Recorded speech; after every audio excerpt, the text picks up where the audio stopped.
Aliens laughed at us. Until our invisible warship appeared. The sky turned strange that morning. People all over Earth looked up and saw the normal blue fade away. In its place, dark shapes appeared, growing larger by the minute. These weren't clouds. They were ships, massive alien ships. News channels everywhere broke into regular programs. We interrupt this broadcast for breaking news. Unknown objects have appeared in Earth's orbit, reporters said with shaking voices. In New York, Tokyo, London, and every major city, people stopped what they were doing and stared at the sky. Some ran in fear. Others stood frozen, unable to believe what they saw. Then, every screen on the planet went black. TVs, phones, computers, all showed the same thing. A face appeared. It wasn't human. The alien had gray skin that looked like stone, for yellow eyes, and no visible mouth. Yet when it spoke, the voice came through perfectly clear. People of Earth, the alien said in perfect English. I am Admiral Zax of the Galactic Viridian Empire. We have watched your world for many years. In the United Nations building, world leaders gathered in emergency session. The American president, the Chinese premier, and dozens of other leaders sat together, their usual disagreements forgotten as they watched the broadcast. Admiral Zax continued. Your species amuses us. You think you are advanced because you have primitive rockets and simple computers. The alien made a sound like laughter. You are like children playing with sticks in the mud. In a military base deep under the Rocky Mountains, General Maria Sanchez watched with narrowed eyes. Unlike the panicking politicians, she showed no fear. She picked up a secure phone and said only 2 words, they're here. On the screens, Admiral Zax continued mocking humanity. You fight petty wars over small pieces of land. You pollute your only planet. You have barely touched your own moon. And you think you belong among the stars? Again, that strange laughing sound. We have come to claim your resources. Your planet has minerals and water we need. You will surrender them to us. The UN Secretary-General finally managed to establish communication with the alien ship. His voice trembled as he spoke. We welcome peaceful contact with your civilization. Perhaps we can discuss an exchange that benefits both our peoples. Admiral Zax's 4 eyes blinked slowly. Exchange? What do you have that we could possibly want except your planet's resources? Your technology is thousands of years behind ours. Your weapons are toys to us. To prove his point, one of the smaller alien ships fired a beam of red light. It hit the empty waters of the Pacific Ocean, causing a massive explosion of steam. When the water settled, a circular area 3 miles wide was completely vaporized, leaving a perfect bowl in the ocean floor. That was one small ship using minimal power, Admiral Zax said. We have 50 such ships. You have 24 Earth hours to surrender control of your major resource production facilities. If you resist, we will take them anyway, and your deaths will mean nothing to us. The transmission ended, leaving stunned silence across the planet. In the Pentagon, military leaders argued loudly. We need to hit them with everything we have, shouted one general. Are you insane? Another replied. You saw what one ship did to the ocean. They'd destroy us. While they argued, a message arrived from NASA. Scientists had detected something unusual about the alien ships. They appeared to be low on fuel after their long journey. The attack might be a desperate attempt to get resources quickly. Meanwhile, in a secret facility under the Pacific Ocean, Dr. Eliza Chen worked furiously at her computer. 3 weeks earlier, her deep space monitoring system had detected the alien fleet approaching.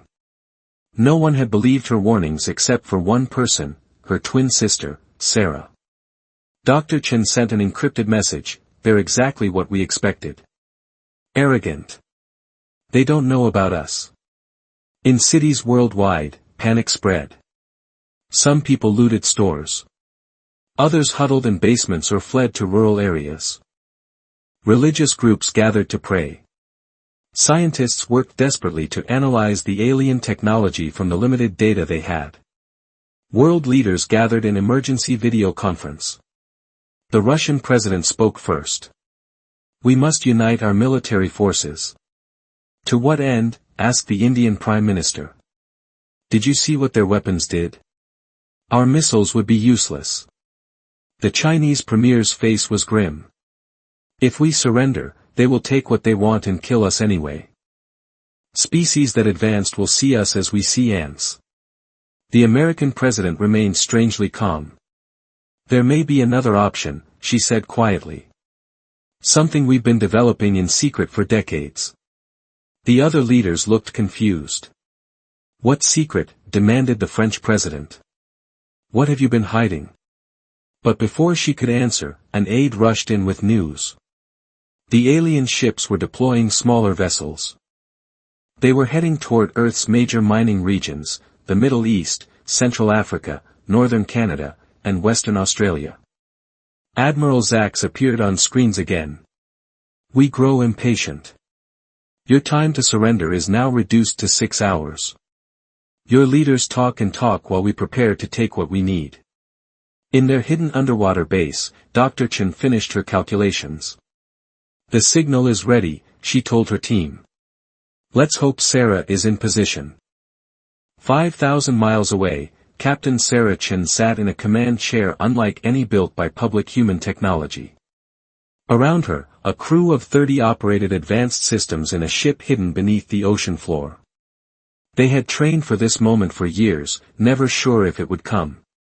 "All systems green," reported her second-in-command. "Stealth field holding." Sarah nodded. "Begin power-up sequence. Prepare to surface on my mark." Back on the alien command ship, Admiral Zax smiled as his officers reported no significant military response from Earth. "As expected," he said. "They are primitive and fearful. Once we have stripped this planet, we will move on to the next system." Just then, one of his junior officers approached nervously. "Admiral, we've detected an unusual energy signature from the planet's ocean." "Probably just their primitive nuclear submarines," Zax dismissed it with a wave. "Nothing that concerns us." "But sir, this signature doesn't match anything in our database of Earth technology." For the first time, Admiral Zax looked slightly concerned. "Show me." As alien scanners focused on the Pacific Ocean, Dr. Chen pressed the final button on her console. A signal pulsed out, traveling through the water, undetectable to most technology. But in her hidden ship, Captain Sarah Chen received it clearly. She looked at her crew and spoke the words they had trained years to hear. "It's time to show them who they're really dealing with. Prepare to decloak." The world held its breath as the alien deadline approached. On the surface, governments appeared helpless. But deep beneath the Pacific Ocean, a different story unfolded. Captain Sarah Chen stood in the command center of the USS Phantom, Earth's most advanced warship. Unlike the rockets and space shuttles the public knew about, this vessel represented humanity's true technological achievement, kept secret for nearly 40 years. "Status report," Sarah ordered, her voice calm despite the weight of humanity's survival on her shoulders. Commander Jackson, her second-in-command, responded immediately. "Stealth systems functioning at 100%. Weapons charged. Shields at maximum capacity." Sarah nodded. No one outside this program knew that humans had reversed-engineered alien technology from a crashed scout ship in 1986. The world's governments had made a rare unified decision: keep this discovery secret, develop it quietly, and prepare for the day when other aliens might arrive. That day had come. "Communications check," Sarah said. "Secure link to all 7 sister ships established," replied Lieutenant Patel from her station. Phoenix, Spectre, Shadow, Wraith, Poltergeist, Ghost, and Banshee all report ready status. 7 other ships like the Phantom waited around the world, hidden beneath oceans or inside mountains. Each represented trillions of dollars in secret funding and the combined genius of Earth's brightest minds working without public knowledge. In the White House Situation Room, the President addressed the Joint Chiefs of Staff. "It's time to activate Prometheus Protocol." General Sanchez nodded grimly. "Captain Chen is awaiting final authorization." On screens worldwide, Admiral Zax appeared again. His 4 yellow eyes seemed to glow with anticipation. "Your time expires in 30 minutes, humans. We detect no meaningful resistance. Perhaps you are wiser than we thought." In cities across Earth, people huddled together in fear. Many had said goodbye to loved ones, believing these might be their final hours. Others prayed or drank or simply watched the sky, waiting for the end.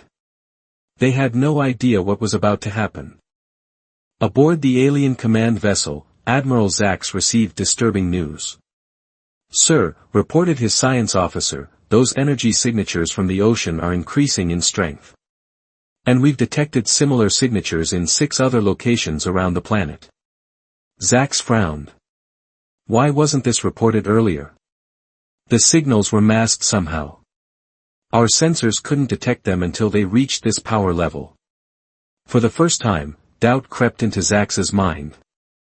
In hundreds of planetary conquests, he had never encountered a species that could hide from Viridian sensors. "Launch scout ships to investigate each location," he ordered. On the Phantom, Captain Chen received the final coded message, "Prometheus activated.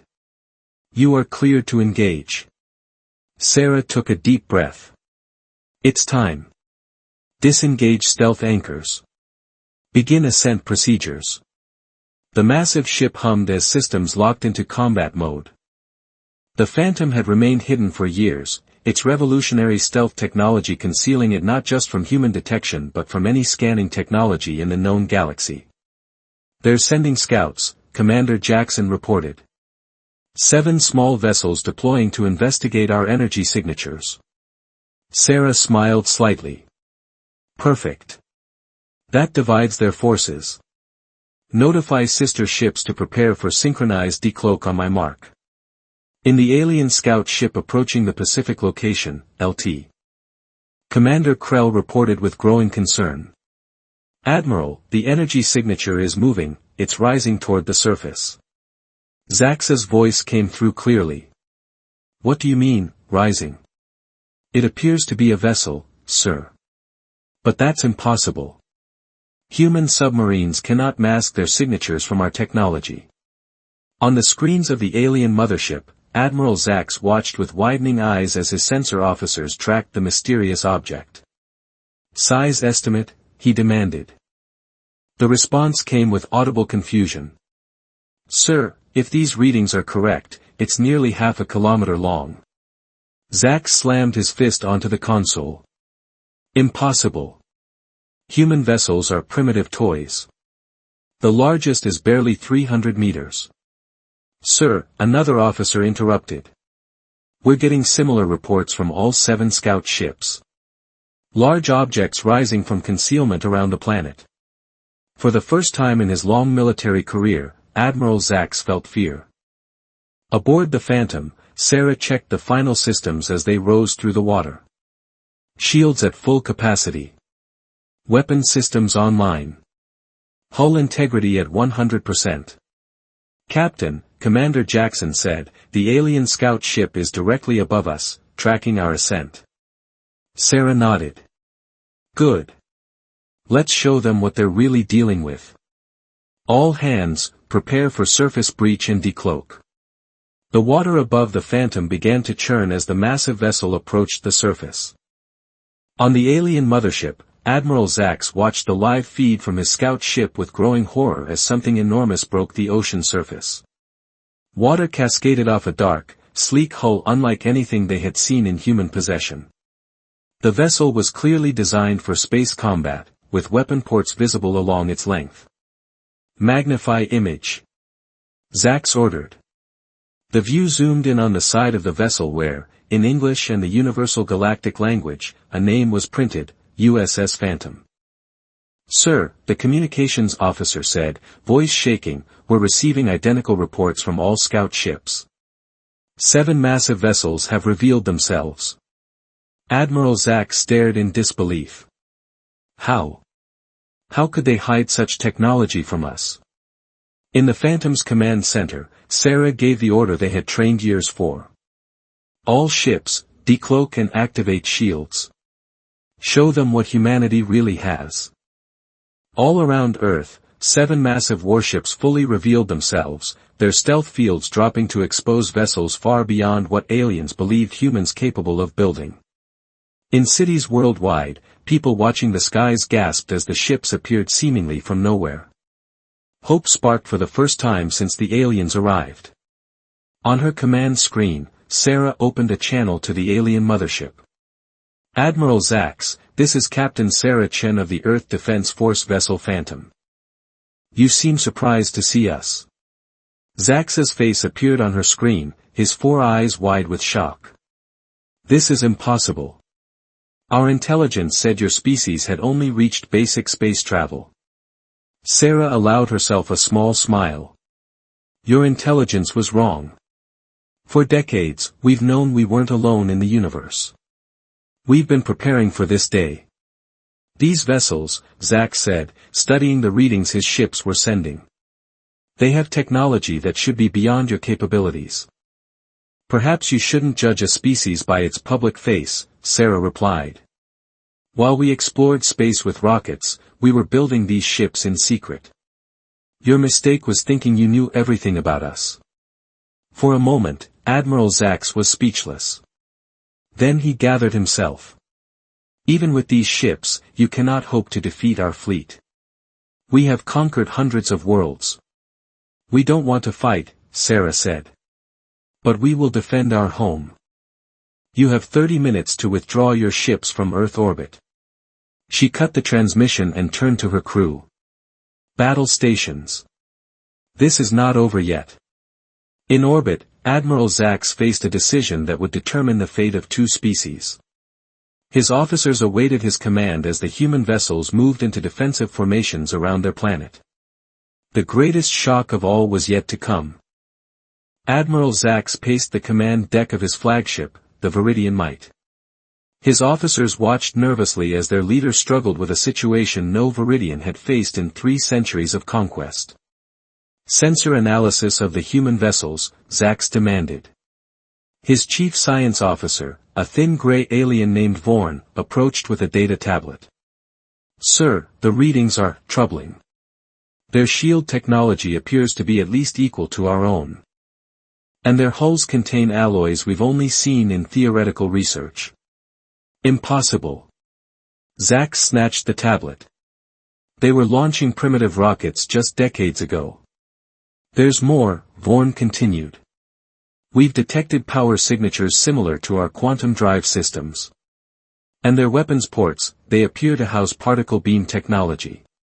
On the main screen, the 7 human ships had taken position in a defensive formation around Earth. Each was massive, nearly half the size of Zax's command ship but sleeker, darker, and somehow more menacing. Sir, his communications officer interrupted. 3 of our scout ships report they're being tracked by human weapons systems. For the first time in his military career, Admiral Zax felt sweat on his stone-like skin. How had humans advanced so quickly? And why had they hidden their true capabilities? Open a channel to the human vessel, he ordered. Captain Sarah Chen appeared on screen, her face calm and determined. Admiral Zax. Have you made your decision? Your deadline is approaching. You understand this changes nothing, Zax said, trying to project confidence. We still have you outnumbered. You're 7 ships against our fleet of 50. Sarah smiled slightly. Is that what your sensors tell you we have? Just 7 ships. Zax felt a chill. What do you mean? Admiral, what you see is what we chose to reveal. Phantom and her sister ships were merely the first phase of our defense program. On cue, something happened that shocked even the Phantom's crew. High above Earth, in geosynchronous orbit, 6 large satellites that had been disguised as space stations began to transform. Panels slid away, revealing weapon ports. Engines flared to life. "Sir!" Vorn shouted.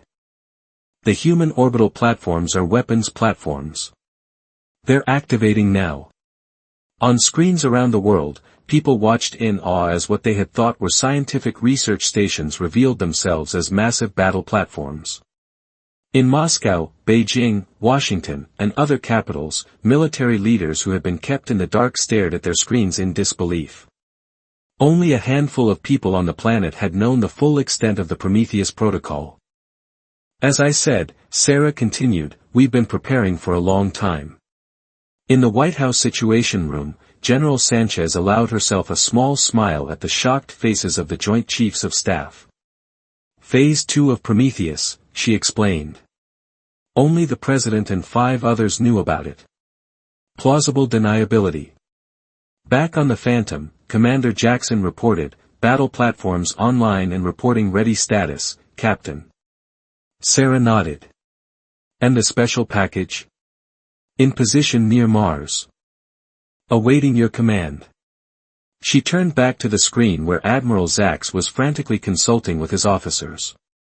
"Admiral, I suggest you look toward Mars. You might find it educational."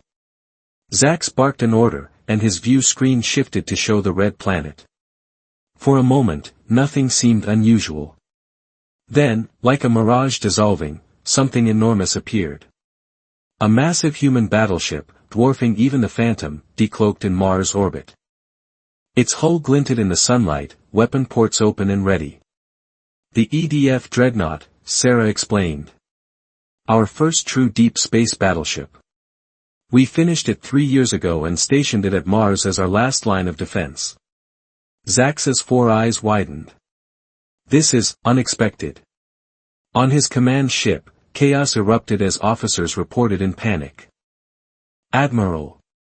The human vessels are taking up attack positions. Our engines are being targeted. 3 more objects decloaking beyond the moon." Sarah watched as confusion spread through the alien command center. She knew what they were seeing, not just Earth's revealed defenses, but the full might of humanity's secret space program. 30 years of hidden preparation, funded by a black budget known to only a handful of world leaders. "Captain," Commander Jackson whispered, "they're powering up weapons on their lead vessels." Sarah nodded. "Defensive posture only. Let them make the first move." On his flagship, Admiral Zax faced rebellion. His second-in-command, Sub-Admiral Krell, spoke openly. "Sir, this was supposed to be a simple resource acquisition. We were told these humans were primitive. Our intelligence was wrong," Zax admitted. "But we still have superior numbers." "Numbers mean nothing if their technology matches ours," another officer argued. "We should withdraw and reassess." "Withdraw?" Zax roared. "The Viridian Empire does not retreat." "Sir," Bourne interrupted, "I've completed my analysis of their defensive capabilities. Their shields appear to be modeled after Xanthi technology." Zax froze. The Xanthi were an ancient race, far more advanced than even the Viridians. They had disappeared 10,000 years ago, leaving only fragments of their technology across the galaxy. "How?" he whispered. "How could humans have Xanthi shield technology?" On Earth, in her underground laboratory, Dr. Eliza Chen monitored the standoff from below. Her twin sister might command the Phantom, but Eliza had been the one to crack the secrets of the alien ship that crashed decades ago. That ship had been Xanthi in origin, not Viridian. "Admiral Zax," Sarah spoke again. "My sensors indicate your weapons are powering up. That would be unwise." As if to emphasize her point, all 13 human vessels, the 7 surface ships, the 6 orbital platforms, and the massive dreadnought near Mars, activated their weapon targeting systems simultaneously. Lights dimmed briefly across the Viridian fleet as their sensors detected multiple target locks. "You cannot win this," Sarah continued. "Not without catastrophic losses on both sides." I'm offering you a chance to depart in peace. On the Viridian flagship, Sub-Admiral Krell stepped closer to Zax. Sir, our mission parameters did not include full-scale war with an advanced civilization. We should report this development to the High Command. Zax knew Krell was right, but his pride rebelled at the thought of retreating from what he had considered a primitive world. Then a new transmission came through, not from the human ships, but from Earth itself. The American president appeared on screen. Admiral Zax, this is President Eleanor Martinez of the United States of America, speaking on behalf of Earth's United Nations. Captain Chen speaks with our full authority. Other world leaders appeared beside her, the Russian president, the Chinese premier, the European Union president, and dozens more. All standing together. We have kept our true capabilities hidden because we wish to develop in peace, President Martinez continued. We did not seek this confrontation. But make no mistake, we will defend our world. The message was clear. Humanity stood united, and they were far more dangerous than the Viridians had believed. For a long moment, Admiral Zax stared at the screens showing the human defenses. Then he made his decision. One that would change the course of galactic history. Target the lead human vessel, he ordered. The one called Phantom. Fire main cannons. The Viridian flagship's main weapons powered up, their glow visible even from Earth. A massive energy beam lanced out toward the Phantom. On her command deck, Captain Sarah Chin didn't even flinch. Shields at maximum. Prepare to return fire. The moment of truth had arrived. The massive energy beam from Admiral Zax's flagship streaked toward the Phantom. People across Earth watched their screens in horror, certain they were about to witness the destruction of humanity's defender. But when the beam struck the Phantom, something unexpected happened. The energy didn't destroy the ship, instead, it spread across a shimmering blue shield, dispersing harmlessly into space. Inside the Phantom, the crew held steady despite the blinding light outside their viewports. The ship trembled slightly, but the advanced Xanthi shield technology held. Shield status? Captain Sarah Chin demanded. Shields holding at 92%, Captain, reported Lieutenant Patel. Minimal power drain. Sarah allowed herself a small smile. As expected. Now it's our turn. She pressed her calm button. All Earth Defense Force vessels, you are cleared to engage. Defensive protocols only, disable, don't destroy.